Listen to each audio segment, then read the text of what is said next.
Selamat pagi pendengar PR dimanapun Anda berada. Hari ini kita bisa tegur sapa lagi dengan rekan-rekan dari DJP Jabar 1. Selamat pagi Pak Hafiz.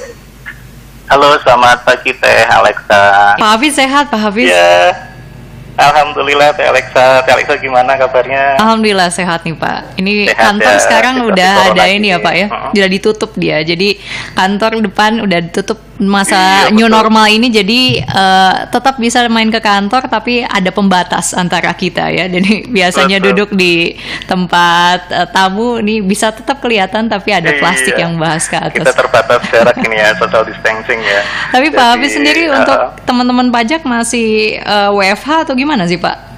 Iya, jadi kalau di pajak ini untuk posisi saat ini sebagian ya. Jadi ada yang bekerja dari rumah, ada yang bekerja di kantor.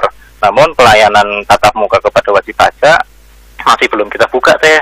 Nah nanti direncanakan tanggal 15 besok ini 15 Juni pelayanan tatap muka sudah bisa dimulai. Namun tidak semuanya pelayanan tatap muka ini diberikan. Gitu, pelayanan yang masih bisa dilayani secara online itu tetap lewat online Teh. Oke, jadi artinya yang mendesak saja yang baru boleh ke kantor gitu ya Pak Hafiz ya? Betul, misalkan ada yang kangen nih ke airnya, enggak silakan. Atau mau ada yang konsultasi, dapat surat cinta kemarin gitu, monggo kalau mau konsultasi. Itu. Tapi kalau misalkan buat NPWP atau mau laporan itu punten masih belum bisa datang ke kantor karena buat NPWP atau lapor itu sudah bisa pakai online, jadi cukup dari rumah saja dulu seperti itu Teh Alexa. Oke. Jadi artinya kalau nggak mendesak dan masih bisa online mah udahlah online dulu ya Pak Hafiz Iya ya. betul lah, kita masih ini dulu ya demi COVID. Betul. Kesehatan bersama. Oke. Tapi untuk Anda yang mendesak yang tidak punya pilihan lain nih kayaknya harus ketemu akan representatifnya atau harus datang ke kantor gitu. Itu boleh tapi dibatasi mulai tanggal 15 Juni, Senin depan berarti Betul. ya Pak Hafiz ya. Iya, 15 Juni besok. Oke, baik. Nah ini pendengar PR juga nampaknya menantikan juga nih kalau ada masa-masa pandemi COVID-19 ini pasti menantikan Pak, ini pajak gimana nih, saya minta insentif nih Pak, gitu ya. Tapi Iya. kemarin kan kita sudah bahas juga nih Pak Hafiz ya, ada beberapa sektor tertentu yang dapat dan tidak gitu. Nah yang kali ini itu adalah sektor UMKM. Nampaknya Betul. ini jadi salah satu sektor yang akan dapat insentif pajak untuk wajib pajak terdampak pandemi COVID-19. Mungkin ini sebetulnya pertanyaan yang selalu saya tanyakan di awal gitu ya, tapi nggak apa-apa deh. Yang mungkin beberapa waktu ke belakang pendengar PR nggak menyimak, memang apa sih latar belakangnya kok sampai bisa ada insentif pajak ini Pak Hafiz? Iya, jadi kondisi seperti sekarang ini ya, COVID-19 ini kan kita nggak pernah kebayangin sebelumnya nih bakal ada yang seperti ini gitu ya. Iya. Mungkin kita pernah lihat di film-film gitu Teh, ada wabah yang menyerang seluruh dunia, terus akhirnya orang kena dan sebagainya. Ini nggak pernah kita bayangin sebelumnya. Dari Maret dulu awal Indonesia dinyatakan ada yang positif pertama sampai sekarang di bulan Juni 35.000 bahkan terakhir kemarin yang sudah positif. Ini nggak pernah kita bayangin sebelumnya bakal ada kondisi seperti ini. Dan ternyata COVID ini juga kalau nyerangnya nggak cuma kesehatan nih lama-lama gitu. Kalau kelamaan dia nyerangnya lama-lama ke ekonomi juga nih gitu. Betul. Kan. Nah, apalagi kemarin ada instruksi untuk bekerja dari rumah, belajar dari rumah, beribadah dari rumah, lockdown. Yang kasihan ya ini sekarang pelaku-pelaku UMKM yang di kita, padahal namanya UMKM ini Teh, ini kan jumlahnya ini paling banyak ya, kelompok usaha yang paling banyak jumlahnya di perekonomian Indonesia. Ini juga UMKM ini dibilang punya daya tahan yang tinggi terhadap krisis ekonomi global. Terbukti dulu kalau misalnya kita pernah lihat sejarahnya ya tahun 98 gitu ya Teh Alexa ya. 98 ini kan pernah kita kena krisis ekonomi. Tapi terbukti nih UMKM ini bisa survive di saat 98 itu. Ekonomi global kemarin 2008. UMKM juga masih bisa bertahan. Nah sekarang ini di situasi COVID ini juga pemerintah pengen juga nih mempertahankan, menyelamatkan UMKM ini. Karena kalau ngutip nih ya pendapatnya Pak Teten Mas Duki, Menteri Koperasi kemarin tuh, UMKM ini disebut sebagai kekuatan penyangga gitu. Setelah itu tulang punggung dalam situasi nasional ini gitu. Dan UMKM ini juga jadi andalan dalam menggerakkan ekonomi domestik Indonesia. Nah, karena sedemikian besarnya peran dari UMKM ini, maka negara hadir dalam hal ini. Untuk apa? Memberikan obat gitu deh. Obat. Karena COVID ini memang belum ada vaksinnya, belum ada obatnya, tapi negara pengen ngasih obat dalam hal ekonomi untuk UMKM.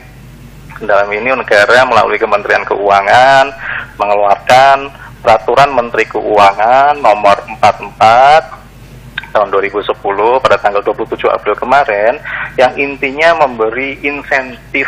Nah, kalau dengar insentif ini kan auranya aura positif gitu ya. Wah, insentif, seneng gitu kan. Kabar baik gitu ya, ada Pak ya. Insentif pajak, betul gitu. Karena ayo kita harus bantu ini. Dan negara mencoba untuk hadir membantu para UMKM ini teh. Seperti itu teh, Alexa. Oke, baik. Ini biasanya juga nanti pertanyaan selanjutnya pendengar PR pasti tanya, ini saya di UMKM tapi memang siapa sih yang berhak dapat insentif ini, Pak Hafiz? Iya, jadi memang ada syarat dan ketentuannya gitu ya. Kayak iklan aja nih, syarat dan ketentuannya. Jadi nggak semuanya UMKM kita harus mengajukan, ada prosedurnya seperti itu. Kalau misalnya kita lihat dulu, siapa sih yang berhak mendapatkan insentif ini? Kalau menurut PMK ini ada 3 kategori, 3 persyaratan utama yang harus dipenuhi. Yang pertama adalah wajib pajak UMKM ini harus memiliki peredaran bruto tertentu dan telah dikenai PPh final berdasarkan aturan peraturan pemerintah nomor 23 tahun 2018. Apa sih bruto tertentu ini? Yakni yang dalam 1 tahun pajaknya itu tidak melebihi dari 4,8 miliar dalam 1 tahunnya. Nah, jadi nggak semua UMKM nih kalau memang sudah nominalnya di atas 4,8 miliar, punten berarti nggak bisa pakai insentif pajak ini. Gitu, nggak bisa pakai yang UMKM ini, karena sebenarnya bukan UMKM lagi ya kalau di atas 4,8 miliar itu. Gitu, jadi patokannya itu satu, dia omsetnya harus kurang dari 4,8 miliar dalam 1 tahun dan dikenai PPh final berdasarkan PP nomor 23. PPh final ini yang 0,5% itu loh teh.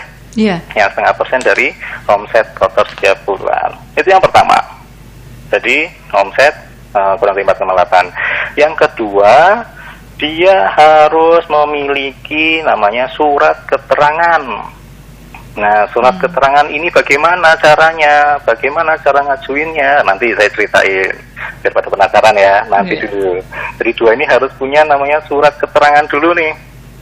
Surat keterangan berdasarkan PMK 44 tahun 2020 ini. Yang ketiga, tadi brutonya kurang dari 4,8, yang kedua sudah punya suket, yang ketiga, dia harus menyampaikan laporan realisasi.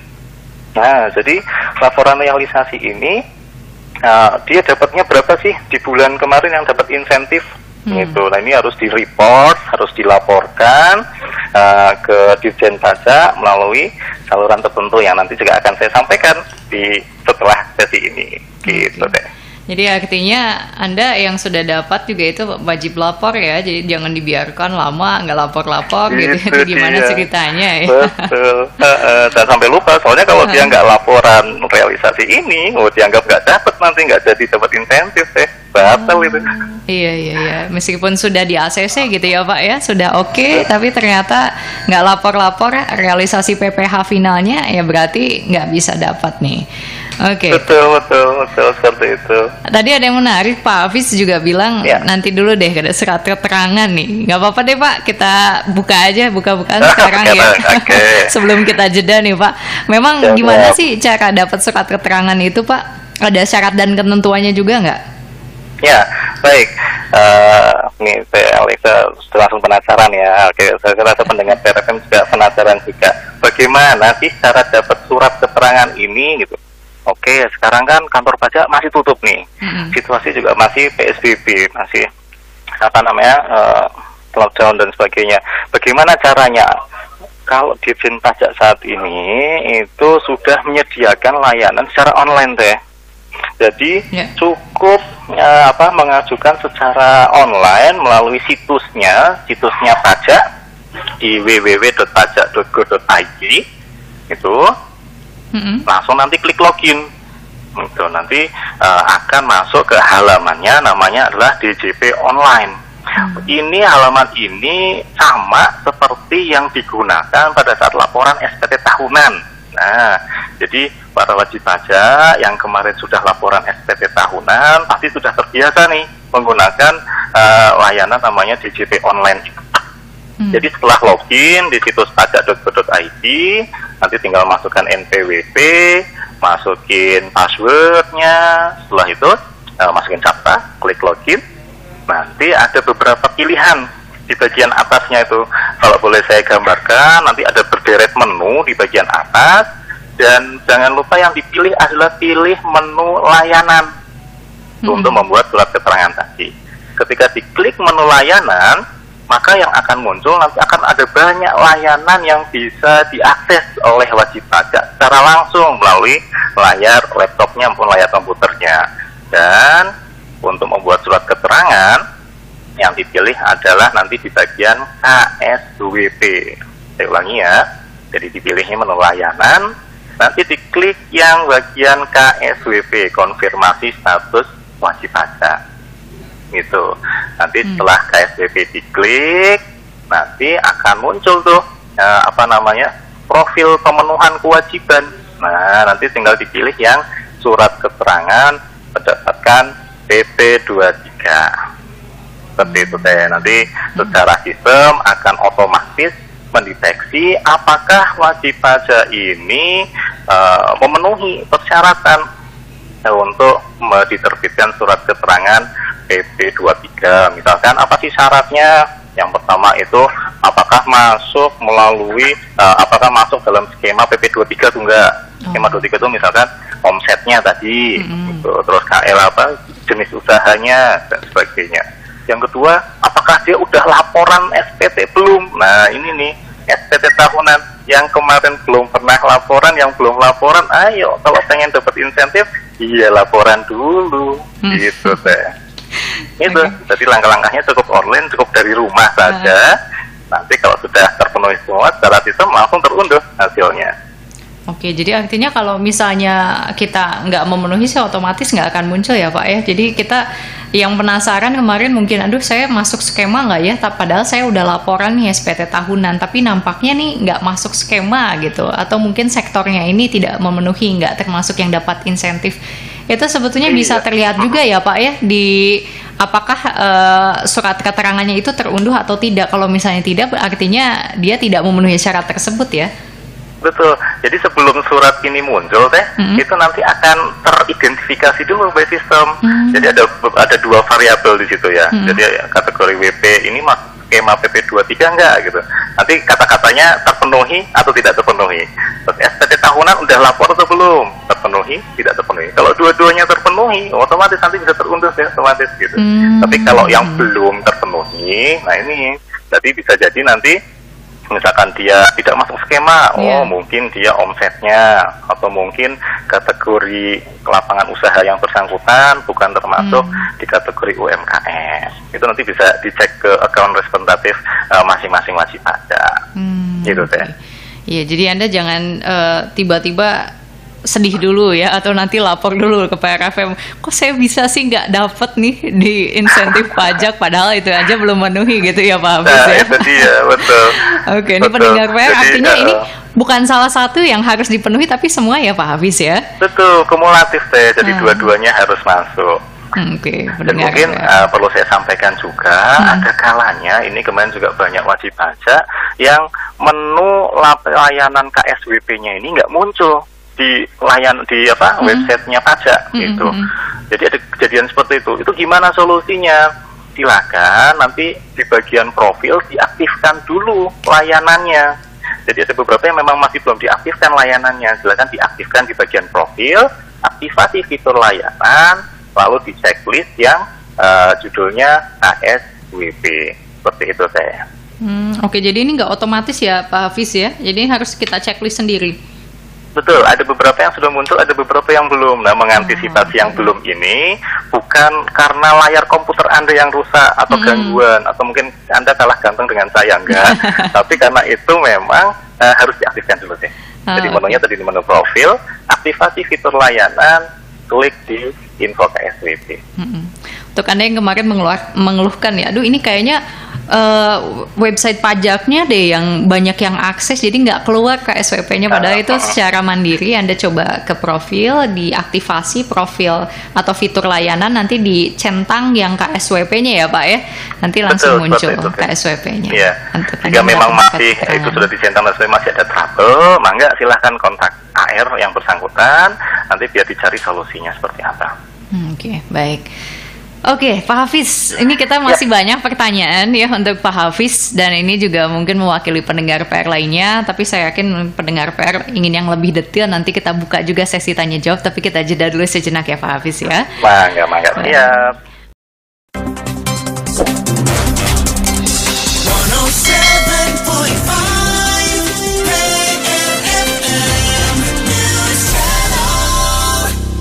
Pak Hafiz, kita lanjut ya. Oke, silakan Teh Alexa. Oke.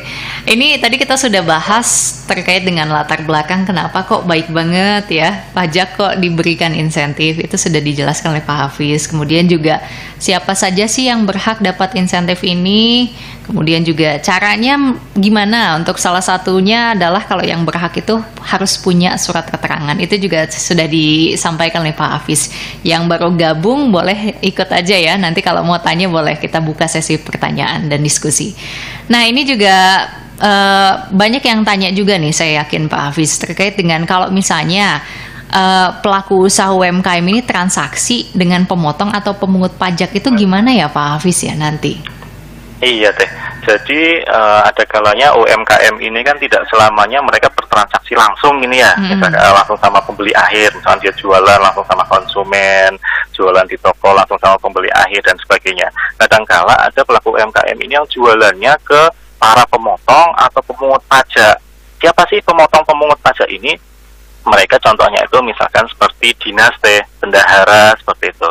Jadi misalkan ada UMKM yang bertransaksi dengan bendahara atau dinas seperti itu pajaknya nanti biasanya itu akan dipotong oleh mereka. Jadi nggak perlu dibayarkan sendiri, tapi dipotong oleh bendaharanya. Namun ketika UMKM ini memperoleh surat keterangan tadi, insentif pajak ini pemotong pemungut pajak ini tidak melakukan pemotongan maupun pemungutan si pajaknya tadi, gitu. Jadi ini pentingnya surat keterangan dimiliki oleh para wajib pajak yang hendak bertransaksi dengan pemungut atau pemotong, bendaharawan tadi contohnya, dia harus punya suket dulu nih. Nah gitu, biar apa? Biar dia tidak dipotong atau biar tidak dipungut sama si pemotong tadi, si bendaharanya tadi.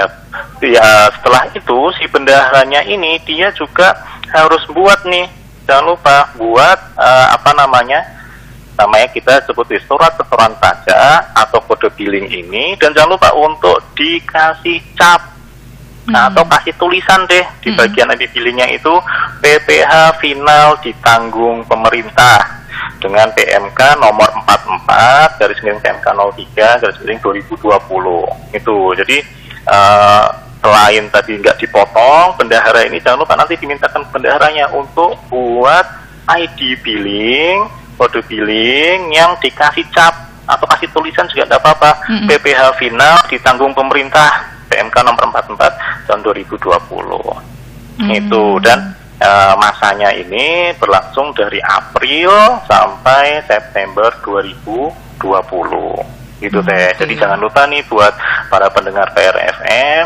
yang telah bertransaksi atau akan bertransaksi dengan para pemotong, pemungut, siapkan dulu suketnya. Gitu. Caranya gimana? Kayak tadi lewat online di www.pajak.go.id.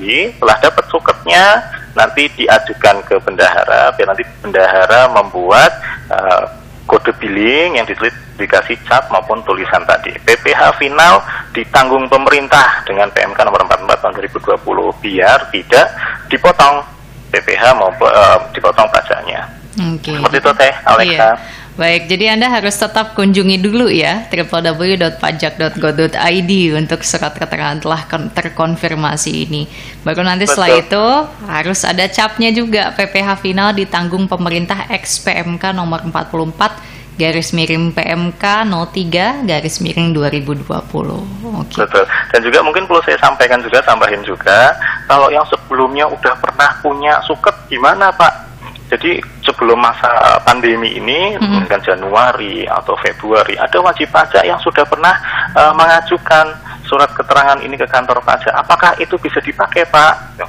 Kalau yang seperti ini, meskipun dia sudah punya suket sebelumnya, tetap harus menyampaikan lagi lewat situs online tadi. Gitu. Jadi memang benar-benar suket yang dipakai ini bukan suket yang manual, bukan suket yang diajukan ke kantor dan sebagainya, tidak, tapi suket yang diperoleh dari laman www.pajak.go.id. Itu Teh yang perlu dipastikan.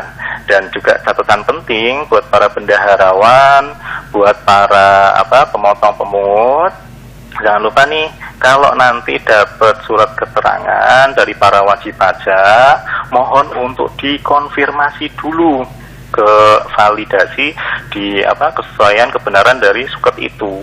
Caranya gimana? Jadi kalau kita lihat suket, surat keterangan, di pojok kiri itu ada barcode ya. Dan juga ada kode verifikasi. Barcode-nya itu tinggal di-scan saja. Atau kalau enggak, masuk situs pajak www.pajak.go.id, login, nanti ada layanan. Di situ juga ada namanya rumah konfirmasi. Nah, di rumah konfirmasi ini masukin saja, di scan atau masukin kode verifikasinya, nanti tinggal diverifikasi, nanti akan muncul valid nggak sih si suket yang dibawa ini, gitu. Jangan-jangan ini punya yang lain atau punya kopi punya siapa, seperti itu. Iya, Anda bisa coba cek mandiri juga ya terkait dengan barcode dan verifikasi di sana. Oke. Suaranya terputus kembali Teh. Terputus? Putus-putus dan saya kecil sekali. Oke. Ini saya besarkan lagi volumenya. Oke, terdengar ya Pak Hafiz ya. Oke. Nah, ini juga artinya masa yang ditanggung pemerintah itu diberikan sejak April 2020 sampai dengan September ya Pak Hafiz ya? Iya, nggak lama-lama ini, jadi cuma 6 bulan saja. 6 bulan. Dari April 2020 sampai September 2020 saja. Oke, artinya itu harus diperbaharui tiap bulan atau harus ada pelaporan atau gimana sih Pak Hafiz? Ya, jadi untuk si suketnya itu sih sekali saja ya, dalam artian cukup mengajukan sekali dan situ berlakunya adalah sampai akhir tahun. Namun suket ini juga berlaku untuk COVID ini, insentif pajak ini sampai dengan September. Jadi nggak setiap bulan ngajuin lagi enggak. Tapi cukup sekali saja dan dia berlaku sampai September untuk insentif pajaknya, untuk surat keterangannya nanti sampai akhir tahun. Nah, yang setiap bulan yang harus dilakukan adalah yang tadi, kewajiban yang ketiga, dia harus memberikan laporan realisasi. Itu dia. Nanti yang akan saya detailkan lagi setelah ini mungkin ya. Jadi nanti setelah dapat suket, apa sih yang harus dilakukan? Salah satunya adalah laporan realisasi yang harus dilakukan setiap bulan. Tapi suketnya apakah dibuat setiap bulan? Tidak. Cukup sekali saja nanti untuk berlaku sampai masa insentif ini berakhir di September 2020. Oke. Nanti kita akan coba tanya laporan realisasi. Tapi sebelum itu nih, pendengar PR juga penasaran Pak Hafiz nampaknya. Ini kan kita bulan Juni nih ya Pak ya. April, Mei, Juni udah kemarin 2 bulan lewat nih. Tapi baru tahu informasinya ya belum belum laporan gitu, belum coba minta surat keterangan, belum memenuhi syarat gitu. Sekarang mau dicoba lagi. Kalau bulan ini dicoba, yang bulan April, Mei-nya tercover tidak sih Pak Hafiz? Iya, jadi kalau ngajuinnya sekarang artinya berlakunya mulai saat ini Teh. Gitu. Jadi yang belakang-belakang gimana? Ya punten, berarti itu masih tertanggung seperti itu. Jadi berlakunya adalah ketika diajukan, dan jangan lupa laporannya ya, laporan insentifnya. Jadi misalkan laporan insentif ini kan tanggal 20 bulan berikutnya. Jadi misalkan seperti sekarang kita di bulan Juni, berarti ketika ngajuinnya di bulan Juni nih, oke, Juni dapat insentif ketika satu suketnya sudah keluar. Kedua, nanti di sebelum 20 Juli dia harus mengajukan laporan realisasi. Nah, dua aspek ini dia harus terpenuhi dulu nih. Kalau misalkan dia udah punya suket ngajuin bulan Juni, tapi tanggal 20 Juli sebelum 20 Juli dia belum realisasi, ya pun berarti yang bulan Juni, yang masa Juni ini juga belum bisa. Seperti itu teh. Iya. Artinya memang laporan realisasi ini harus dan memang terpantau begitu ya Pak Hafiz ya. Itu iya, memang cara menyampaikannya seperti apa sih laporan realisasi PPh final ditanggung pemerintah ini? Ya, untuk laporannya sendiri, ini mungkin jangan keburu mikir, aduh ini bakal ribet nih, setiap bulan saya harus lapor gitu, aduh gitu. Enggak, sama sekali nggak ribet. Jadi pajak memang sudah membuat bagaimana aturan ini dibuat senyaman mungkin, semudah mungkin buat wajib pajak. Laporan realisasi insentif, pemanfaatan insentif ini, laporannya juga sama melalui online di kanal www.pajak.go.id. Sama seperti tadi, menunya ada di menu layanan. Di menu layanan, nanti di bagian bawah ada tulisannya di situ e-reporting insentif COVID-19. Ya, saya ulangi. Jadi untuk laporan insentif ini dilakukan secara online juga melalui kanal www.pajak.go.id. Nanti sama seperti tadi login, nanti klik bagian layanan, bagian bawah nanti ada namanya judulnya e-reporting insentif COVID-19. Nah, setelah diklik e-reporting itu nanti akan muncul deh unduhan gitu ya. Jadi sistemnya ini mengupload dokumen. Apa sih yang diupload? Nanti sebelah kiri itu ada petunjuk, ada template Excel-nya. Nah, itu mohon di-download dulu tuh si template itu. Jadi di template itu nanti silahkan para pendengar PRFM tinggal diisi berapa sih pendapatan bruto yang didapatkan selama masa pandemi, selama masa berjalan itu. Terus nanti PPh yang akan ditanggung pemerintah jumlahnya berapa itu. Dan yang perlu diperhatikan adalah file ini itu nama filenya. Nah, nama filenya ini harus benar-benar sesuai dengan yang diminta oleh sistem. Banyak yang gagal upload, banyak yang gagal upload karena nama filenya ini berbeda dengan yang diminta gitu. Formatnya sudah ada di bagian petunjuk, sudah kita jelaskan juga tertampil di halaman websitenya itu. Tinggal ngikutin itu saja deh. Diisi file Excel-nya, sudah diisi tinggal di-upload. Selesai. Nanti buktinya itu akan muncul juga di situ, namanya bukti penerimaan surat BPS. Nah, BPS-nya ini nanti monggo bisa disimpan itu sebagai bukti bahwasanya wajib pajak ini telah melaporan realisasi pemanfaatan insentif ini. Oke, dan jangan lupa itu tadi ya, ketika melaporkan tanggal batas waktunya ini jangan sampai lewat di tanggal 20 bulan berikutnya. Artinya misalkan pemanfaatan insentif ini untuk masa Juni, berarti kan laporannya nanti sebelum itu paling lambat ya, boleh tanggal 1 atau 2 sebelum tanggal 20 Juli 2020 itu. Dan tadi kalau yang ada transaksi dengan bendaharawan, dengan pemungut, dengan pemotong, jangan lupa disertakan, dilampiri si buktinya tadi, si kode billingnya, si SSP-nya tadi yang telah dicap atau ditulisi PPh final ditanggung pemerintah SPMK nomor 44 tadi. Seperti itu, Teh Alexa. Pak Hafiz, artinya kalau misalnya kita mengajukan nih bulan ini sebelum tanggal 20 gitu ya, kemudian di ACC itu langsung dapat bulan Juni atau bulan berikutnya, bulan Juli? Ya, misalkan seperti sekarang kita di tanggal 12 Juni ya, 2020 mengajukan, dan ternyata langsung nih otomatis muncul sudah terpenuhi dua unsur tadi. Laporan dia sudah memenuhi skema PP23 enggak, memenuhi, langsung muncul. Berarti per tanggal 12 Juni ini untuk masa saat ini ya, masa Juni, beliau wajib pajak yang bersangkutan sudah bisa memanfaatkan. Nanti dilaporkannya di Juli. Seperti itu Teh. Tahun depan. Kecuali kalau misalnya tanggal 20 Juni, artinya Pak 20 Juni dia baru mengajukan di ACC-nya tanggal 21 gitu, lewat tanggal 20. Itu keterima bulan Juni atau bulan Juli ya? Oke. Jadi kan namanya PP23 ini, Peraturan Pemerintah Nomor 23 ini, PPh final ini melihatnya adalah omset berjalan Teh. Jadi bagaimana omset yang didapatkan wajib pajak dari tanggal 1 sampai dengan tanggal 30, nanti dibayarkannya adalah di bulan berikutnya. Nah, misalkan seperti pertanyaan Teh Alexa tadi, gimana kalau nyampainya nanti tanggal 20 Pak? ACC-nya ternyata tanggal 21 gimana?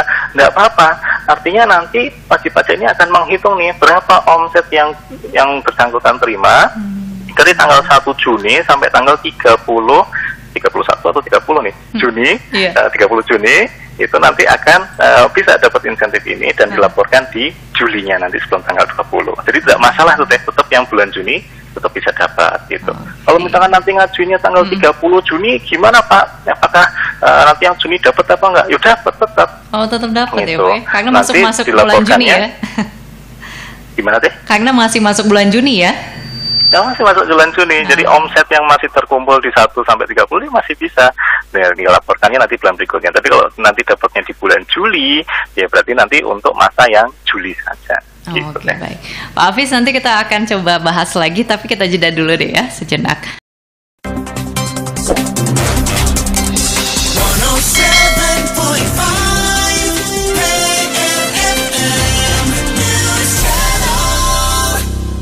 Pak Hafiz, kita lanjut ya. Oke, Teh Alexa. Baik, ini tadi masih ada yang ngegantung juga, belum beberapa pertanyaannya belum semua terjawab ya. Untuk Anda yang mau ikut gabung juga boleh ya di line SMS WhatsApp 0818811075 atau telepon di 02242211075. Nah, ini untuk yang insentif pajak yang didapatkan kalau wajib pajak punya usaha sektor UMKM gitu ya Pak ya. Ini gimana kalau misalnya saya emang nggak punya usaha tapi saya kerja di sana, saya jadi pegawai di sektor UMKM itu dapat insentif nggak sih Pak Hafiz? Oke.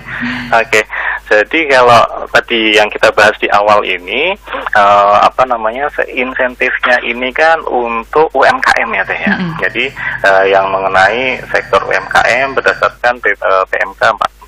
Nah, selanjutnya bagaimana ketika wajib pajak ini dia selain punya UMKM tapi juga sebagai pegawai gitu. Misalkan Teh Alexa nih selain penyiar ternyata juga punya restoran gitu kan.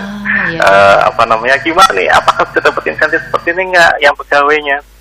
Oke, jadi untuk pegawai misalkan seperti tadi pegawai ini ketika kita sebut sebagai KLU, klasifikasi lapangan usahanya sebagai pegawai bukan sebagai UMKM, ini dia akan masuk dapat juga insentif, tapi insentifnya adalah insentif PPh pasal 21.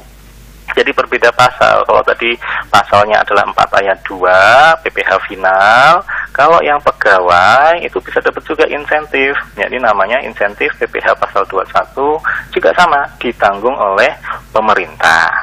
Ini juga ada syarat dan ketentuan yang berlaku. Jadi jangan khawatir buat para karyawan, buat para pegawai yang memenuhi syarat dan ketentuan ini juga bisa dapat insentif PPh pasal 21.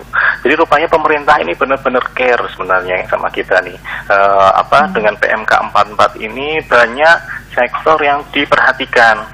Pasal 21 untuk karyawan dikasih, untuk yang memenuhi syarat ya, UMKM dikasih. Juga ada beberapa pasal-pasal lain, 22 impor, 25 PPN dan sebagainya itu juga ada insentifnya.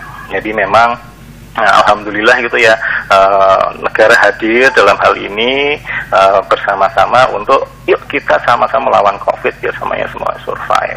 Gitu Teh Alexa. Jadi memang pegawai bisa dapat juga nih. Bisa dapat juga. Jadi khawatir. Iya, Teh Alexa kalau sebagai penyiar kalau pengen dapat insentif, monggo. Bisa ya. Artinya Pak Hafiz satu orang tuh bisa dapat double berbagai insentif ya. Misalnya saya punya UMKM saya dapat gitu. Terus saya juga pegawai gitu. Pegawai PRFM saya juga dapat, itu bisa seperti itu.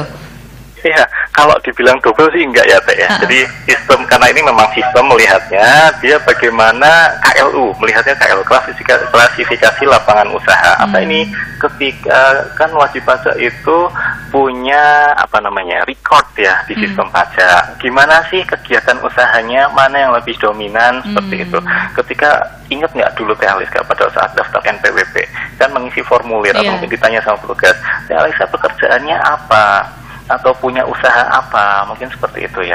Nah di saat Alexa menjawab, saya sebagai penyiar, misalkan saya sebagai pegawai, maka akan tercatat oleh sistem KLU-nya, klasifikasi lapangan usaha ini sebagai seorang pegawai. Karena KLU-nya ini pegawai, maka yang bersangkutan nggak bisa lewat yang UMKM, tapi nanti akan diarahkan ke yang PPh pasal 21, insentif PPh pasal 21. Nah, ketika ditanya ternyata saya punya usaha, saya punya restoran dan sebagainya, maka nanti akan dicatat KLU-nya sebagai seorang pengusaha, dan ketika mengajukan insentif nanti akan lari ke insentif yang UMKM, seperti itu Teh. Kalau untuk pegawai sendiri gitu Pak Hafiz, memang untuk dapat insentif itu kriterianya apa saja sih? Penasaran ya, pengen dapat ya TWSK ya? Iya, saya pengen ngajuin juga. Siap. Ini untuk semua pendengar PRFM juga. Bagaimana sih ketika yang bersangkutan berkriteria sebagai pegawai atau sebagai karyawan, bagaimana bisa biar dapat insentif ini?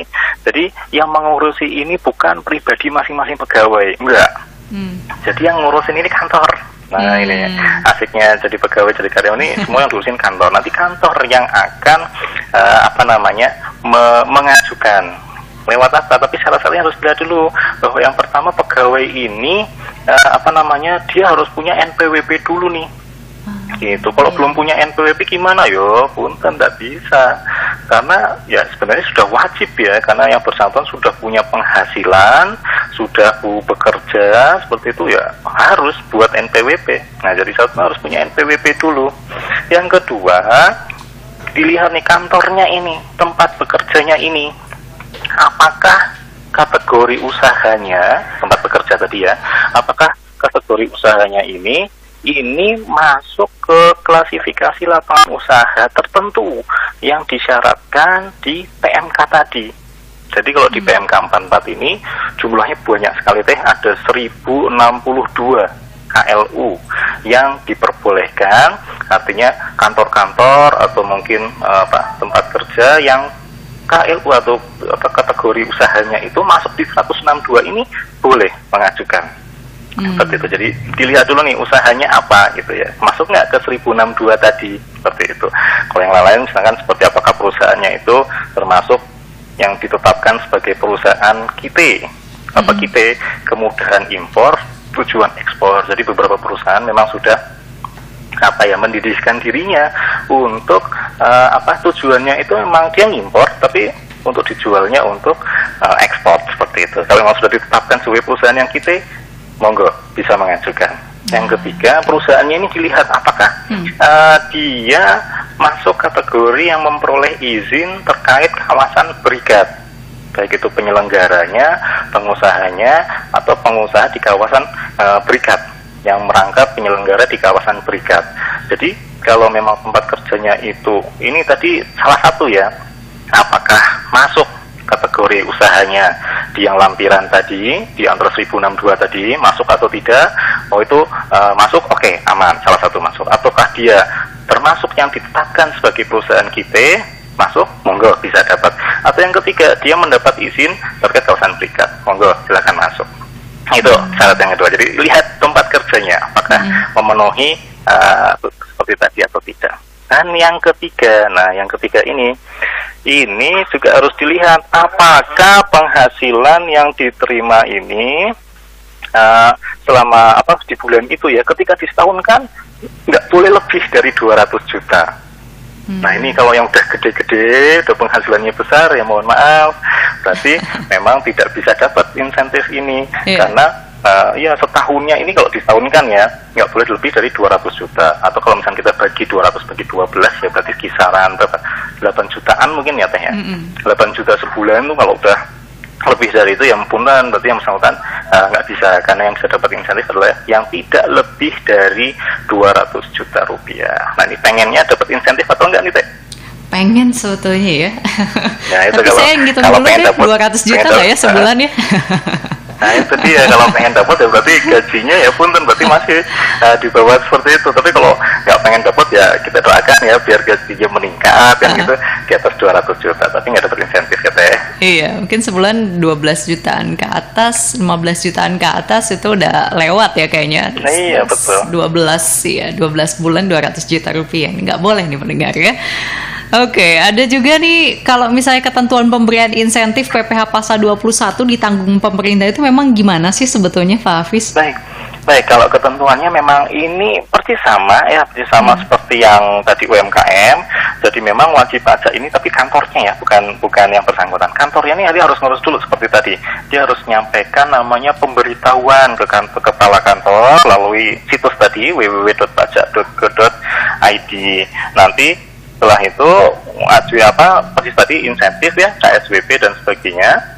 Diklik untuk mendapatkan seperti tadi namanya surat keterangan tapi nanti milihnya bukan di surat keterangan, melainkan ada namanya fasilitas PPh pasal 21 DTP gitu. Jadi menunya sama, menu layanan, menu KSWB, namun milihnya bukan di surat keterangan seperti itu tadi, ada surat keterangan PP23, nanti kan ada banyak sekali pilihannya ada surat keterangan, ada konfirmasi, surat keterangan fiskal dan sebagainya. Nanti dipilihnya untuk yang pasal 21 fasilitas PPh pasal 21 DTP. DTP ini artinya ditanggung pemerintah. Itu diklik.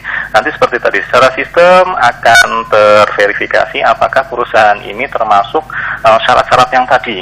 Masuk nggak dia di kategori yang 1062 ataukah dia KITE, ataukah dia di kawasan berikat dan sebagainya. Ketika memang masuk, oke, nanti akan muncul seperti tadi ya, semacam surat keterangan ya, tadi bukan surat keterangan, si surat keterangan itu. Udah, kalau memang sudah muncul, sudah bisa, berarti perusahaan tersebut boleh menggunakan insentif PPh pasal 21 ini untuk para karyawannya dengan syarat tadi tidak lebih dari 200 juta dan sudah memperoleh NPWP. Terus bagi karyawan kalau yang dapat insentif gimana Pak? Kan nggak jadi dipotong nih gitu.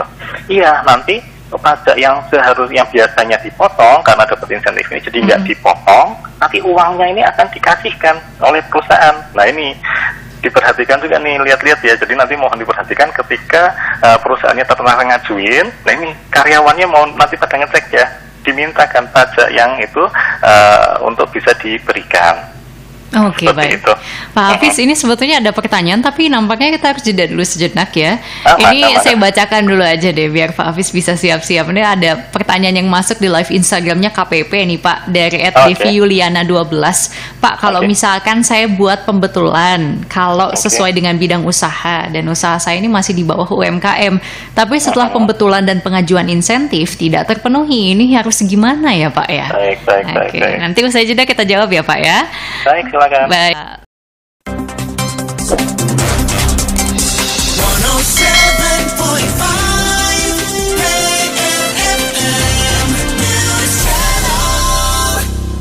Sambung lagi kebersamaan kita bersama dengan Pak Hafiz. Pak Hafiz, lanjut ya Pak ya. Oke, Alexa. Ini memang pertanyaannya di menit-menit terakhir Pak, nggak apa-apa deh, mudah-mudahan kita bisa jawab semua ya. Ini ada Teh Heti juga yang baru masuk. Kita bahas juga yang tadi yang @deviuliana12, silahkan Pak. Baik, Ibu Desi Yuliana 12, pertanyaannya sangat bagus sekali ini tadi ya. Dia sudah melakukan pembetulan, sudah ngajuin pembetulan UMKM dan sebagainya, karena sebelumnya tidak terpenuhi terus ngajuin pembetulan, tapi kok setelah ngajuin masih belum diterima. Itu bagaimana Pak solusinya? Baik, terima kasih Bu. Jadi untuk case yang semacam ini, karena tadi ya pertama kita mohon maaf atas kondisi yang dialami. Untuk solusinya, Ibu bisa menghubungi AR yang bersangkutan Ibu, karena sejatinya kan pengajuan insentif ini benar-benar secara komputerisasi. Jadi memang melihat bagaimana KLU-nya, bagaimana data-data yang ada di kita dan sebagainya, saklek gitu ya ibaratnya ya. Jadi kalau memang tidak terpenuhi atau ada data yang belum update atau ada yang salah dan sebagainya, komputer tidak melihat itu. Makanya monggo nanti kepada Ibu Desi, silahkan kontak akun representatifnya. Akun representatif itu apa sih?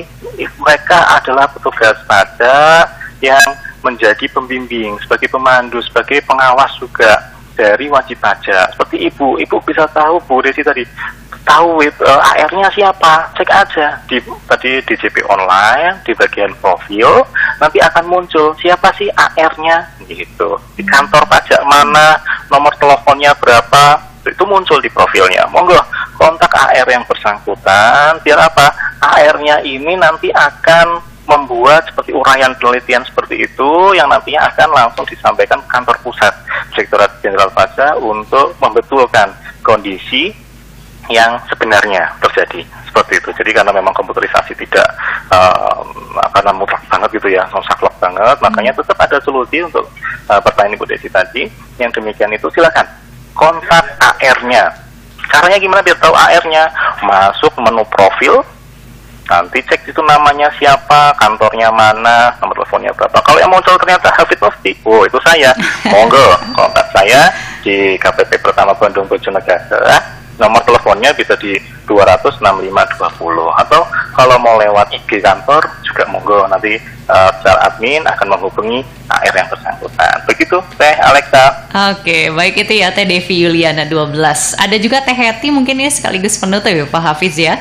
KPP Pratama KRS mulai Senin tanggal 15 Juni bisa datang langsung, atau ada nomor HP yang bisa dihubungi dulu katanya nih Pak. Baik, tentang KPP mana sih? KRS ya Teh? KRS Pratama KRS, betul Pak. Baik, untuk seluruh kantor pajak seluruh Indonesia akan sudah membuka layanan pertanggal 15 Juni besok. Namun, seperti yang saya sampaikan, tidak semua pelayanan itu dibuka secara tatap muka. Pelayanan yang masih bisa dilakukan secara online, contohnya daftar NPWP, lapor SPT yang sudah di-filing ya, sudah online, ngajuin surat keterangan fiskal, validasi SSP, itu belum bisa lewat datang langsung, itu harus lewat online, lewat pajak tadi. Atau mau aktivasi EVIN, lupa EVIN gitu, itu juga silakan, nggak bisa lewat kantor, tapi lewat email, lewat kontak kering pajak, lewat Twitter atau lewat IG dan sebagainya, seperti itu. Dan untuk KPP KRS saya rasa juga sama, karena memang ini berlakunya seluruh Indonesia. 15 Juni pasti tetap akan dibuka pelayanan tatap muka, kecuali untuk hal-hal yang telah saya sebutkan tadi. Dan untuk nomor telepon KRS nanti monggo Bu bisa dibuka di IG-nya atau di medsosnya, nanti akan tertera di situ nomor telepon KPP KRS. Nomor telepon tidak untuk saat ini nggak semua nomor telepon kantor ya, ada juga kantor menyediakan nomor WhatsApp. Nah ini asik nih. Jadi kalau misalnya nomor telepon kantor bisa dihubungi apa-apa, beberapa kantor menyediakan nomor WhatsApp. Monggo nanti silahkan bisa di WhatsApp saja nomor nomor WA-nya seperti itu. Untuk KPP KRS bisa saya carikan sebentar. KRS itu oke, ini untuk Teh Heti nanti ya. Bisa ada di IG-nya KRS ya. Nanti monggo bisa dilihat nomor teleponnya berapa. Seperti itu, Teh Alexa.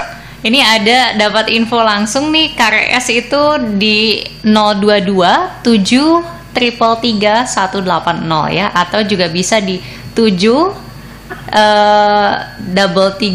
3-nya 4 kali ya, 55. Silakan Anda bisa coba hubungi ke sana ya. Oke, terima kasih. Oke, ini ada juga dari @Lutfi Mirza 94. Nih nggak apa-apa di menit terakhir ya Pak Hafiz ya. Kalau mau ngecek perusahaan melakukan pengajuan dan di ACC terkait dengan insentif kepada karyawan di mana ya katanya ya Pak ya? Oke, bagaimana cara ngeceknya gitu ya? Terima kasih Pak Lutfi Mirza 94 atas pertanyaan yang bagus sekali. Saya rasa pertanyaan ini juga mewakili para karyawan lainnya yang penasaran gitu ya, perusahaanku gimana ya, ngajuin apa enggak ya, aku bisa dapat ini enggak ya, insentif enggak ya gitu ya. Monggo, kalau memang ngeceknya gimana, karena ngeceknya ini nggak bisa dilihat ya secara sistem atau secara ini nggak bisa oleh wajib pajak atau oleh pegawainya. Jadi salah satunya jalan adalah menanyakan ke yang bersangkutan atau ke bagian keuangan gitu, ngajuin nggak insentifnya gitu, atau kalau enggak, kalau memang nanti ternyata nggak ngajuin, di ini aja, sarankan, di advice untuk ikut. Loh, kok nggak ikut, kan rugi gitu. Ini kesempatan emas ini untuk bisa dapat insentif untuk para pegawainya, karena ketika memang masuk ke kategori KLU yang 1062 tadi, kalau memang dia nggak ngajuin ya eman-eman, eman-eman bahasa Indonesianya punya sayang gitu ya, ya Pak, ya. sayang gitu, sayang banget gitu kalau ngajuin. Gitu deh. Betul.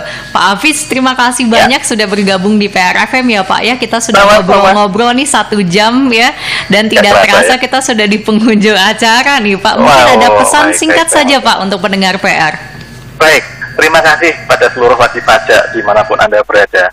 saat ini Indonesia sedang butuh sekali partisipasi dari Anda semuanya. Indonesia sedang butuh banyak dana untuk menghadapi COVID ini. Yuk mari kita sama-sama gotong royong, sama-sama membahu-membahu untuk membangun negeri ini melalui pajak yang Anda bayarkan. Jangan lupa tetap sampaikan pajak Anda, tetap bayarkan pajak Anda, dan segera manfaatkan insentif ini karena hanya sampai dengan September 2020 saja. Makanya jangan lewatkan kesempatan ini, lakukan untuk bangsa ini. Pajak kita untuk kita. Terima kasih, Teh Alisa. Terima kasih banyak Pak Hafiz.